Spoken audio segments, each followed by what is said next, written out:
Bom dia, boa tarde, boa noite para você que está nos ouvindo nesse exato momento. Estamos aqui em São Paulo, numa manhã mais fria, numa manhã agradável de sexta-feira, para falar sobre positividade, sobre espiritualidade. Esse é o podcast da Quatro Folhas, a marca que nutre o seu corpo e a sua mente. E o nosso podcast se chama O Poder do Trevo.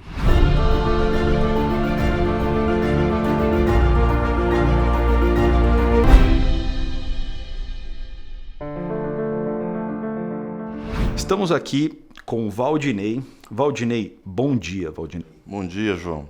Eu tô com mais frio que você.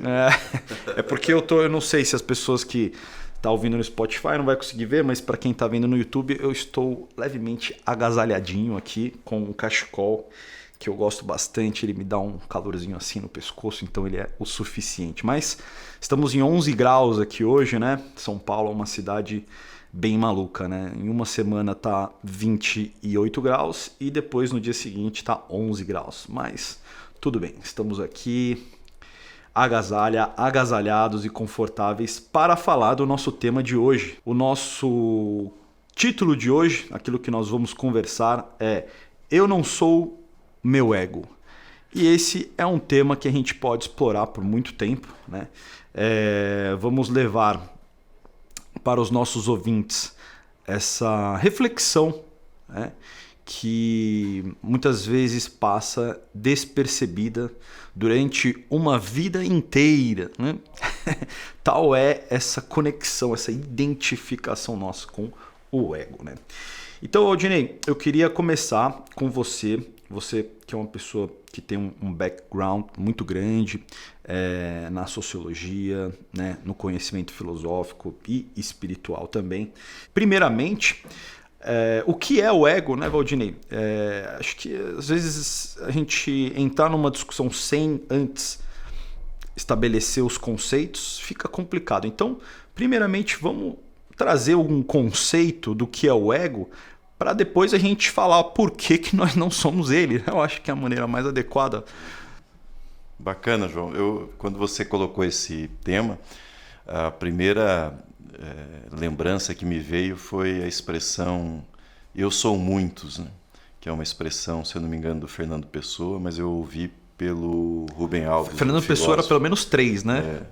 Eu sou muitos, né? Essa, para mim, foi a primeira lembrança quando você colocou esse tema.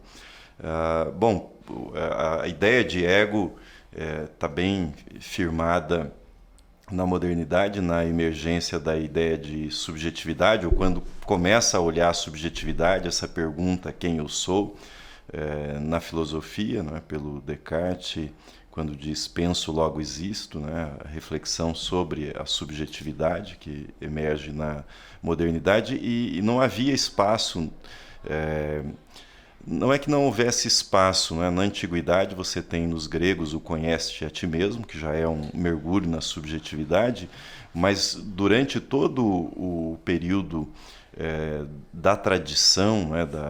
Do mundo consolidado ou numa sociedade tradicional, você é o papel que é atribuído para você, né? A modernidade rompe com isso quando diz, olha, é possível pensar quem eu sou, né? É possível pensar a minha identidade.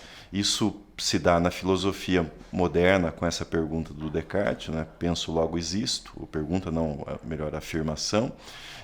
E depois você tem, com a emergência da psicanálise com Freud, toda a discussão do ego, do superego, do id, né? E o ego, aí respondendo a questão, o ego como a personalidade, né? Essa identidade que é a identidade negociadora.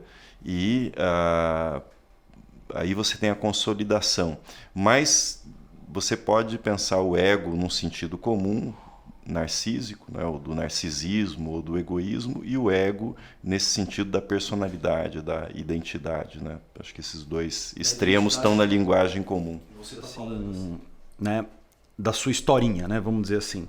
Então, o ego como sendo aquela pessoa que tem uma história, né? Então, olha, nasceu no dia tal, filho de tal e tal, Acho que tem um elemento também muito relevante que forma, né, a parte do ego, que é a parte das crenças, a parte daquilo que nós acreditamos.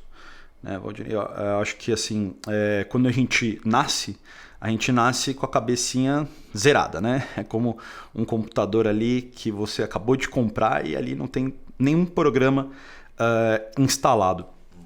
E aí você vai crescendo e vão sendo instalados programas na sua cabeça.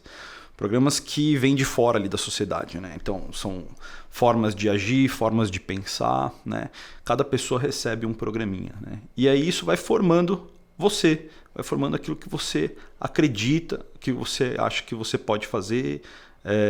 E aí você vai tomando suas atitudes, vai crescendo, vai se desenvolvendo e vai, né, criando um histórico de decisões que você atribui à sua própria identidade, né?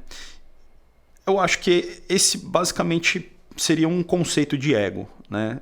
Você e a sua historinha até um determinado momento. Eu acho que podemos...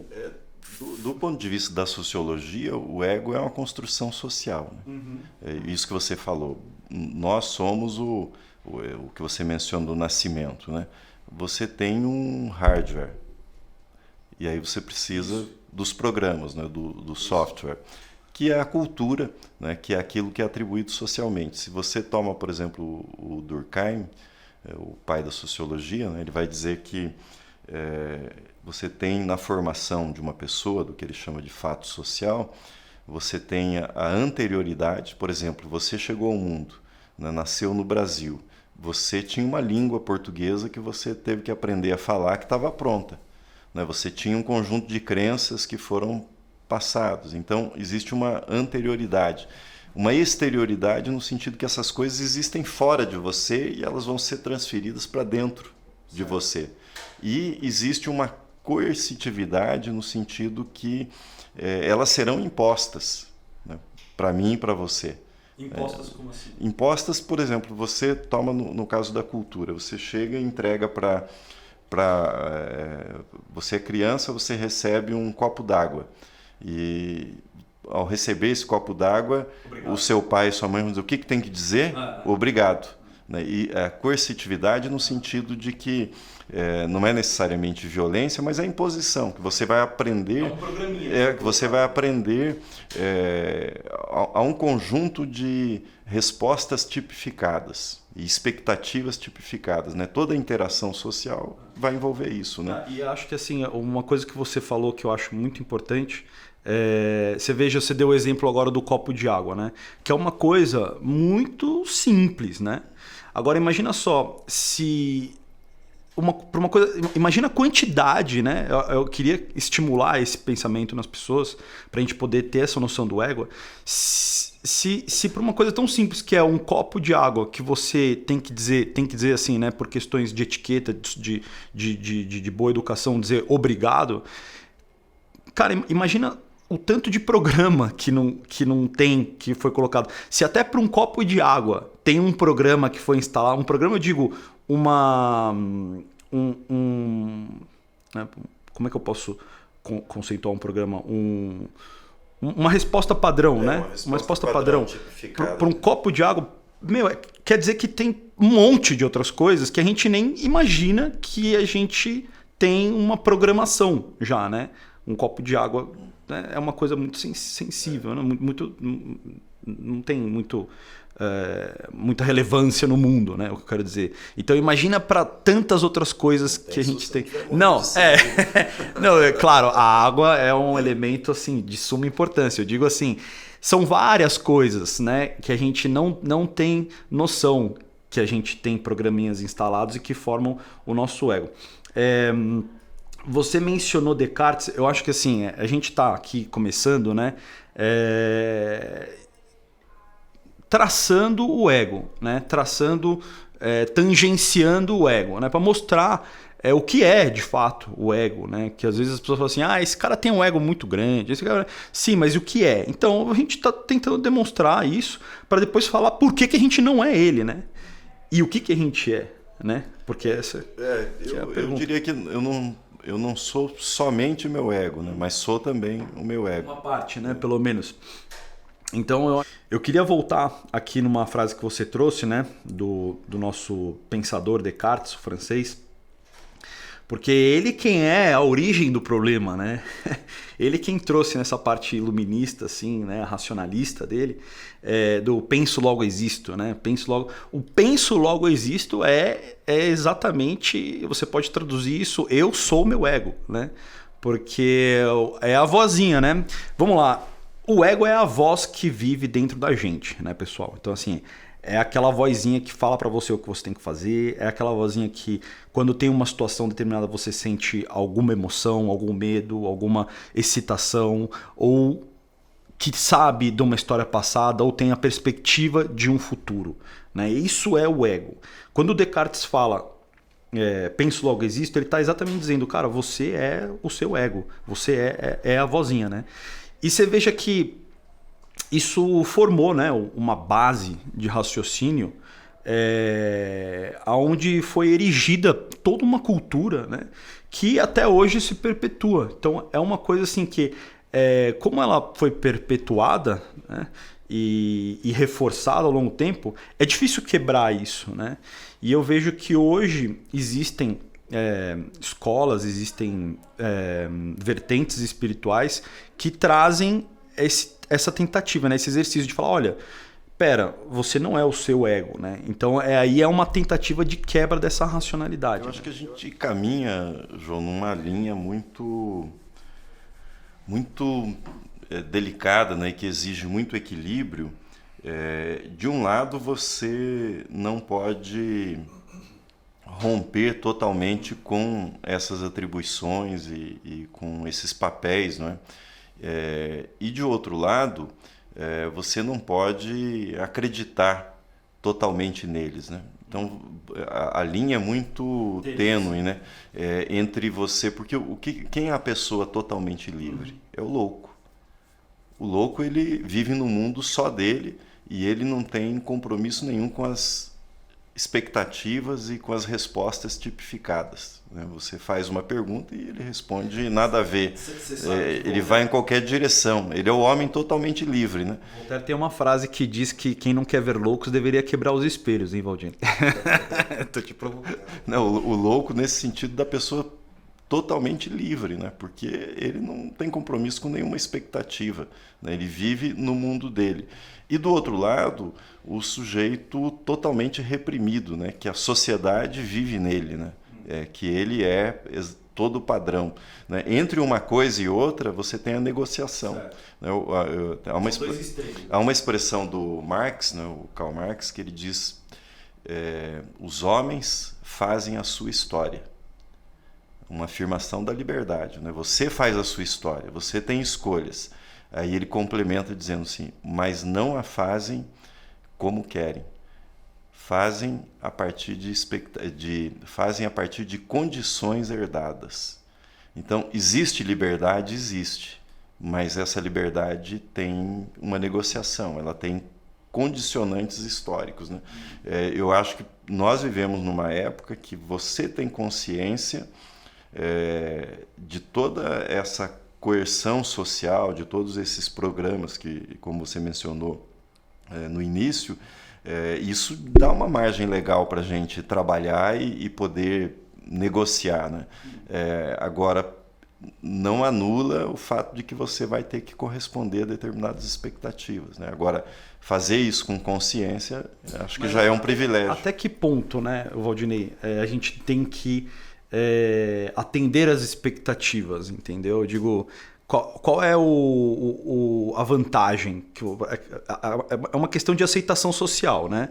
Então, assim, até que ponto isso é... Porque aí, eu acho que vai até para outra frase, né? Que estava lá nos Morais de Delfos, que você mencionou agora, da filosofia, acho que até remete aos tempos da Grécia, do conhece a ti mesmo, né?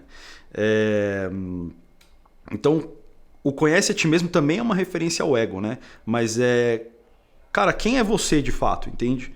Então, assim, até que ponto você tem que atender às expectativas dos outros, suprimindo quem você acha que você é o que você deveria fazer, entendeu? Eu acho que isso que você coloca, João, tem a ver com, de um lado, toda a discussão ocidental vai na direção dessa afirmação da identidade, da pessoalidade, né, que pode ir numa direção narcísica, doentia, egoísta, ou pode ir numa direção que eu julgaria mais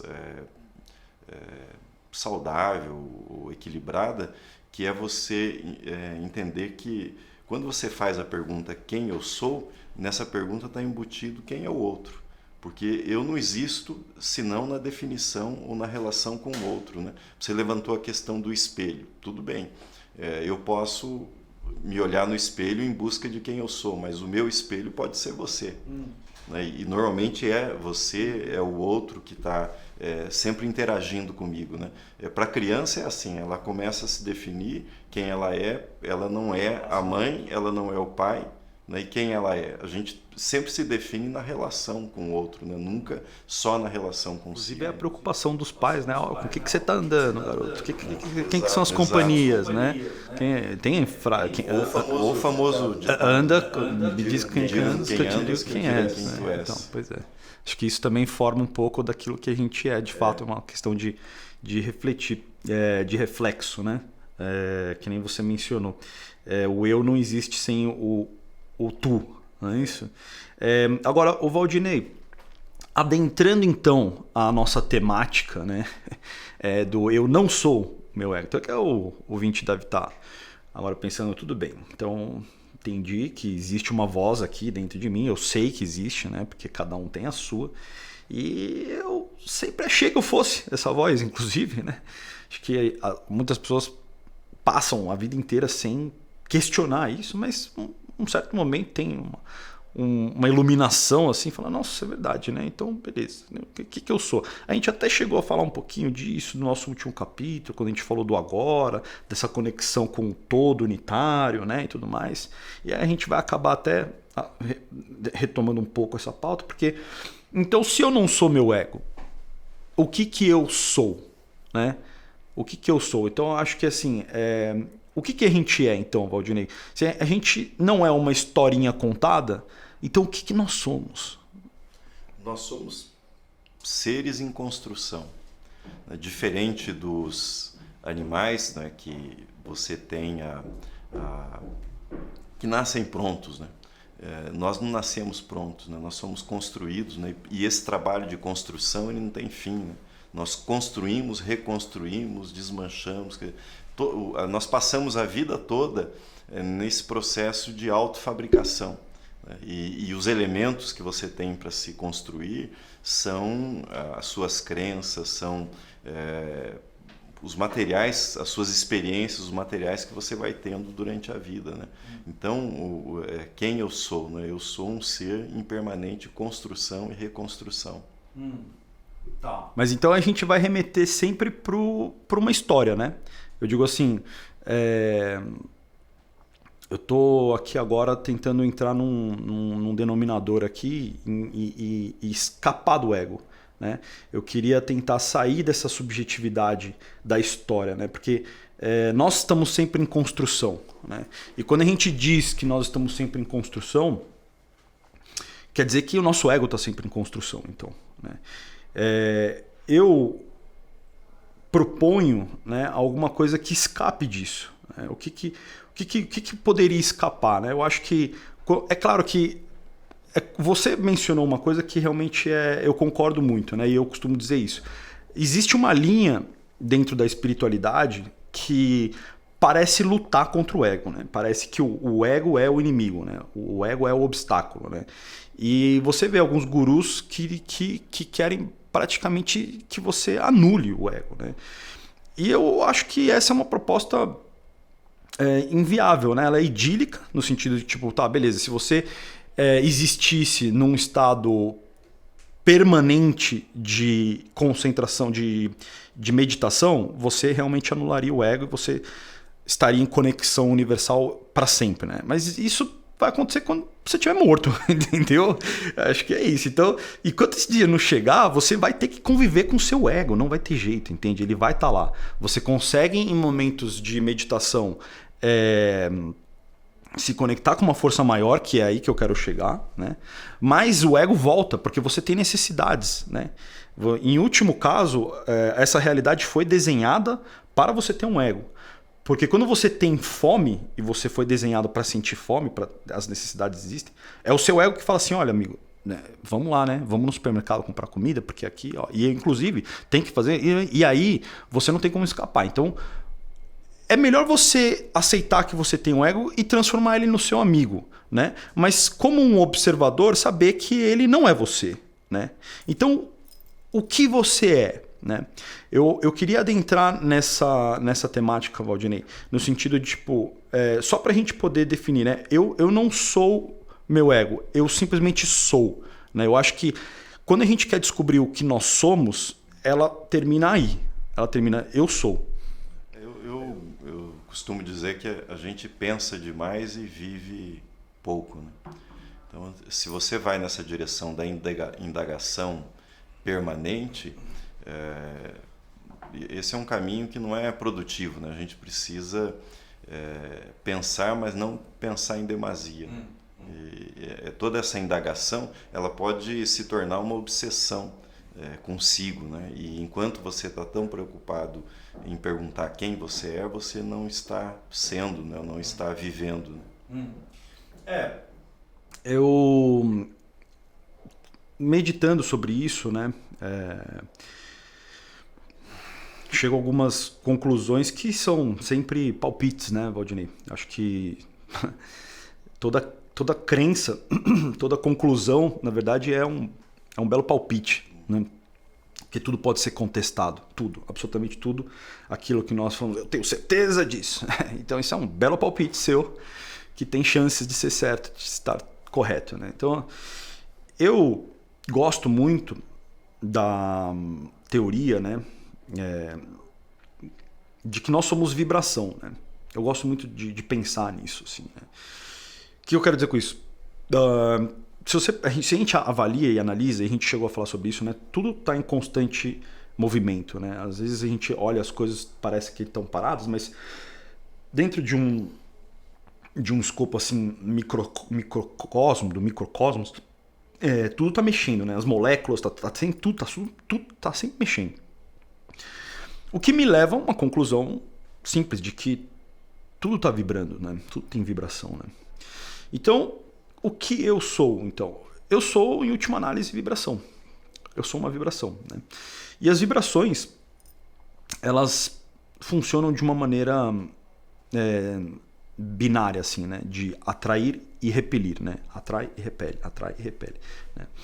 Então, assim, quando eu quero ir a fundo nisso, né? Eu tomo o meu momento de meditação. Eu acho que, assim, quando a gente medita, a gente se afasta do ego. A gente se aproxima do todo, né? Do todo universal, né? E quando a gente se afasta do ego e se aproxima do todo universal, a gente é neutro, né? A gente é totalmente neutro. Né? E dentro desse terreno plano que se forma, dessa neutralidade, a gente consegue identificar as coisas não mais no mundo das formas, como eles são na nossa realidade, mas na forma de vibração, né? Então aí você consegue definir as coisas. O que eu sou? Eu sou gratidão? Eu sou amor? Eu sou medo? Né? Isso que reverbera, que vibra dentro da gente, eu acho que a gente pode chegar mais próximo de uma identificação do que nós somos. Eu acho que isso é uma perspectiva, né? Nós somos seres que somos capazes de pensar a vida e pensar a nós mesmos, e pensar o ego de diferentes perspectivas, né? Seja a vibração e esse movimento de dualidade e não dualidade, no momento que você se coloca numa situação que você busca, né, vai em direção à não dualidade, ao uno, à totalidade, é um movimento importantíssimo, mas você só chega nisso porque você também tem a pessoalidade, ou a dualidade, ou a individualidade, né? A gente está nessa dialética permanente, né? Entre o que eu sou e o que eu não sou, né? Entre o meu pertencimento e o meu não pertencimento, né? Esse movimento, né? Então, nós somos seres capazes de ter perspectivas, né? Que entra justamente na psicologia a cognição, né? Que é a capacidade da tarefa, né? Eu vou tomar esse caderno, essa caneta e vou escrever. Agora, a metacognição, que é a capacidade de pensar sobre o meu pensamento, sobre o que eu estou fazendo, né? Nós oscilamos entre essas duas perspectivas sempre, né? A tarefa, o que eu faço, a minha ação, e a minha capacidade de pensar sobre a minha ação, sobre o meu pensamento, né? A gente fica o tempo todo... Ação-reflexão, né? Ação-reflexão, acho que é isso. Quando a gente está agindo, a gente abdica da parte de reflexão, né? Eu digo, dentro de um teatro, ou você está agindo na peça, ou você está de espectador, é isso? Então, quando você está agindo, atuando, é uma coisa. Quando você está olhando como telespectador, é outra, né? Então, eu acho que é dentro disso que você está falando, né, Valdinei? Eu digo, na vida, a gente às vezes está atuando e às vezes a gente está refletindo sobre aquilo que a gente está fazendo, né? E aí é dentro dessa dialética, né? De fazer e avaliar, de meditar, né? E de voltar para a vida real, como forma de você ter uma vida melhor, né? Faria aí uma observação, né? Quando diz o meditar e voltar para a vida real, né? Tem o cotidiano, que a gente chama de vida real, mas a meditação é a vida mais que real, né? Ou hiperreal, né? Que na direção daquilo que você estava dizendo antes, né? Eu me coloco numa situação que eu percebo que eu faço parte do todo. Isso. Então, esse momento não é negação da realidade, mas talvez seja a realidade. Um degrau a mais na realidade. Não, essa é a realidade. Porque você está justamente indo ao encontro da realidade maior. Né? Então, e você veja como são, a gente vai chegando à conclusão, né? É disso, né? Quando nós meditamos, efetivamente estamos nos afastando do ego e nos aproximando do eu sou, né? Do todo unitário. E você mesmo chegou a essa conclusão dizendo que essa é a realidade, né? É o que nós somos. Então, quando eu digo eu não sou meu ego, o que eu sou é isso. Você é isso. Você é um todo muito maior do que o ego, sim, entende? Mas você tem um ego. Então é complicado, porque você está nesse corpo, vamos dizer assim, de certa maneira aprisionado, né? Pelo menos por um período de tempo, né? Ninguém sabe muito bem ao certo porquê, né? Quando a gente vai para essas questões mais filosóficas do por que estou aqui, como estou aqui e tal, não tem resposta. Tem palpites, alguns respeitáveis, outros parecem meio surreais, mas tem de tudo, né? Até ET, tem de tudo. Eu acho que, pelo menos, respeitar, você tem que respeitar, né? Porque cada um tem a sua crença e, por que a crença do outro é melhor do que a sua ou vice-versa? Não, então vamos respeitar. Mas, quando a gente se afasta desses palpites, dessas histórias, como, por exemplo, pela prática da meditação, a gente consegue, sim, convergir para uma conclusão comum daquilo que nós somos, né? Que é essa realidade, esse passo a mais na realidade, né? Que é somos todos um, né? Somos todos um universal, né? Que nós conseguimos, não sei, e também daquilo que nós não somos, né? Que é o ego, né? Eu sei que nesse processo de amadurecimento humano, você perceber que você não é o centro, você perceber que você não é tão importante, você perceber também que você não é tão desimportante, né? Que você tem o lugar. Eu acho que a meditação ela ajuda te colocar na perspectiva correta, né? Qual é o seu real tamanho no mundo, né? Você não é a negação, não é a insignificância, mas também o mundo não gira em torno de você, né? Do seu ego, dos seus desejos, né? Essa pacificação interior, para mim, é o melhor resultado, né? Da meditação. E uma pacificação interior que ela resulta em força, né? No sentido que se o indivíduo é uma pessoa que engole sapo o tempo todo e ele chega nessa reconciliação com o seu ego, ele vai ter assertividade para se colocar, né? Por outro lado, se o sujeito é uma pessoa estourada, que perde a paciência com tudo, ele também vai chegar numa regulação, numa autorregulação, de perceber que algumas coisas não vale a pena você perder a paciência, não vale a pena você se desgastar, né? Então é essa regulação que eu acho que a gente tem que chegar, né? Fazendo uma rápida recapitulação para os nossos ouvintes, né? Nós iniciamos aqui o nosso debate falando sobre o ego, definindo, tangenciando, mostrando o que é o ego de fato, para que a gente pudesse conceituar este bicho de 7 cabeças, né? Para que depois, num segundo momento, nós pudéssemos mostrar por que nós não somos ele, né? E aqui estamos dentro do nosso debate. Antes de encaminharmos aqui para o nosso momento final, né? Eu gostaria de propor um exercício que eu pratico.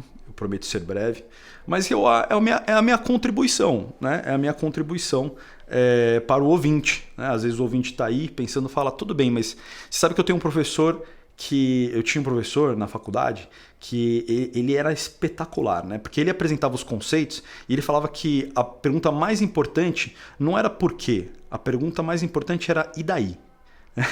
e eu achava muito interessante porque o e daí é tipo, tá, e daí? Ou como a gente fala dentro do nosso meio assim, né? E o Kiko, né? E o Kiko, e daí?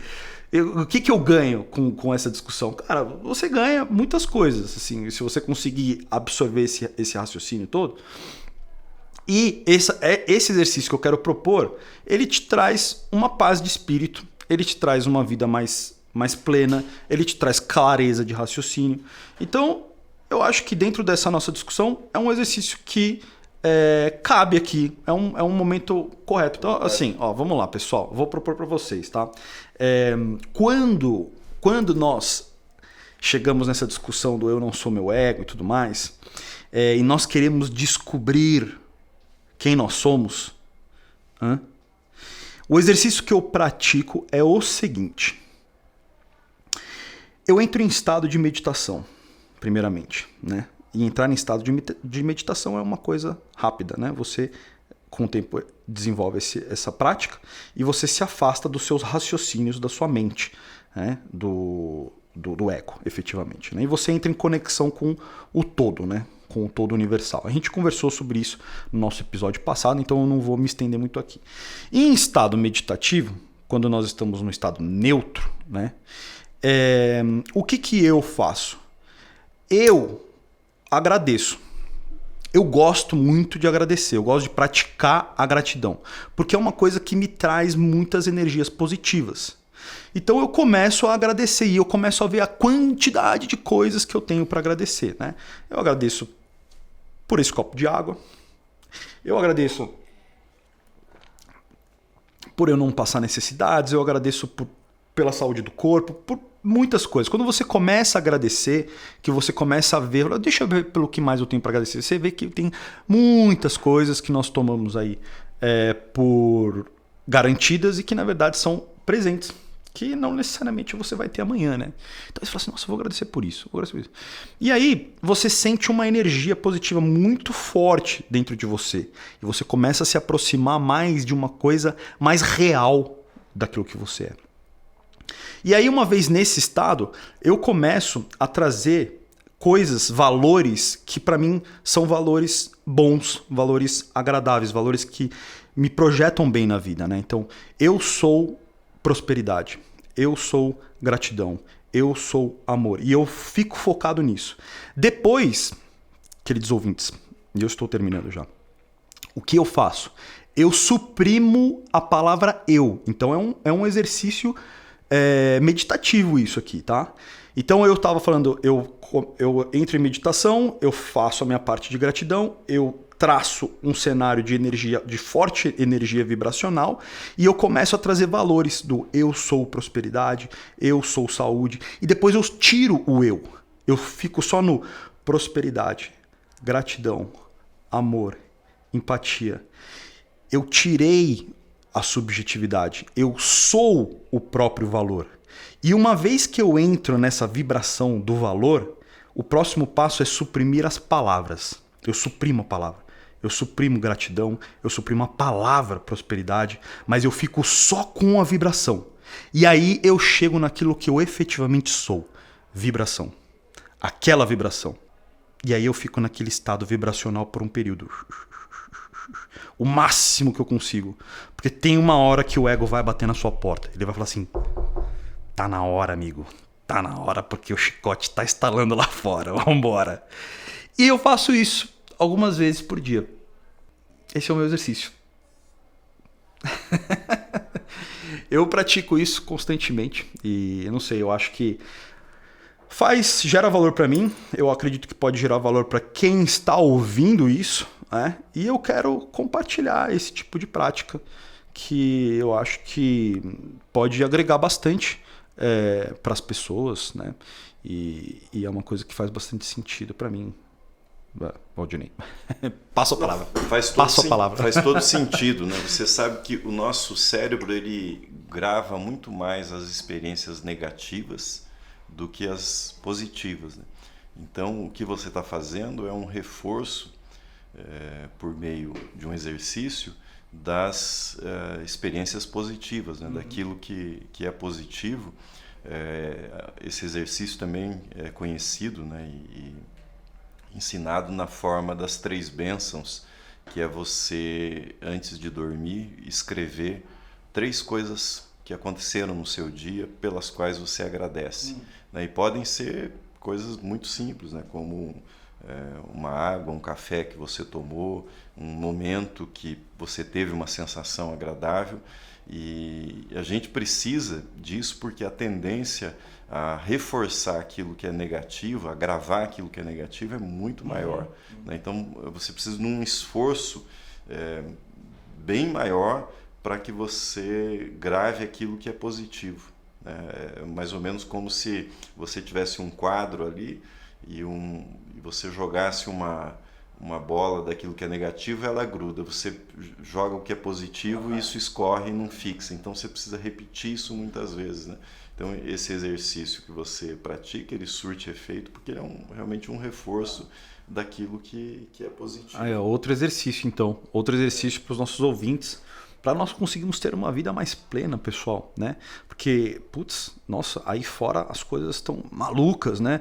A gente está muito focado nessas discussões de ego, assim, especialmente agora que é momentos de eleição e tudo isso, e guerra e tudo, nossa senhora. Então, vamos lá, vamos tentar fazer. Aqui temos um outro exercício do Valdinei. Então, como é que é, Valdinei?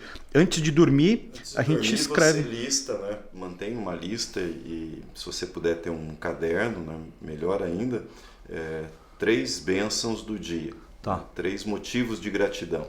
Aí você vai listar, seja uma coisa... Podemos falar que é o caderninho simples, da gratidão? É o caderninho seu da gratidão. E o interessante é você fazer isso antes de dormir e de tempos em tempos você tomar e ler, por exemplo, na semana, as coisas pelas quais você agradeceu. Porque isso coloca você numa perspectiva, ou coloca a perspectiva de todo o bem que nos envolve e muitas vezes nós deixamos passar batido, né? E uma buzina, um xingamento que você teve no trânsito, aquilo domina o seu dia.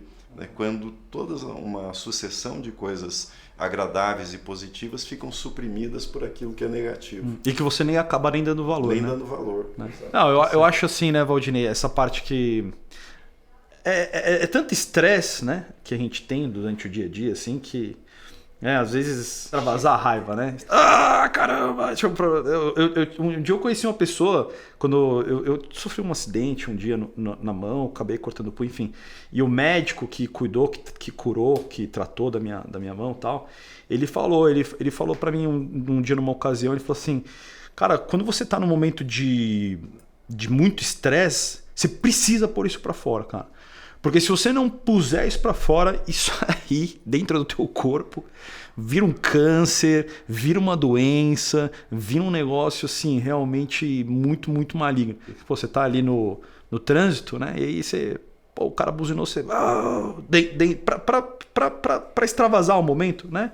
Acho que, não sei se isso é algo válido, mas somos humanos aí também, né? Isso põe uma questão interessante que é a capacidade de indignação. Eu acho que a indignação ela é diferente da irritação. A irritação muitas vezes ela leva a gente na direção da insignificância. E a indignação ela põe o foco da sua ira, da sua revolta naquilo que é significante. Por exemplo, eu li um tempo atrás uma história de uma mulher que estava num supermercado, numa fila, e estava demorando muito a fila, e ela teve uma explosão. E ela pegou as coisas que estavam no carrinho e começou a arremessar em todas as direções. Ainda bem que ela não estava armada, né? Então, isso é um extravasamento, é um transbordamento da irritação, sim. Né? Agora, a indignação é quando você fica irado pelas razões corretas, com a pessoa correta, ou com a instituição, com a situação, e da forma transformadora.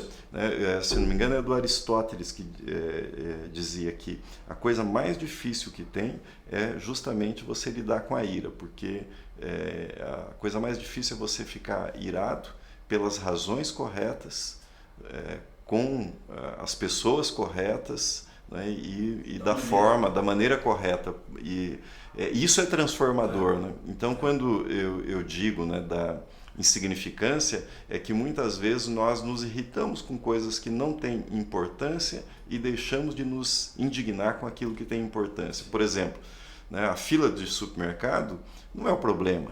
Né? Você ter um carrinho cheio é uma bênção. Sim. Agora, gente passando fome, sofrimento, isso sim é motivo de indignação, né? Motivo de irritação, de protesto. Né?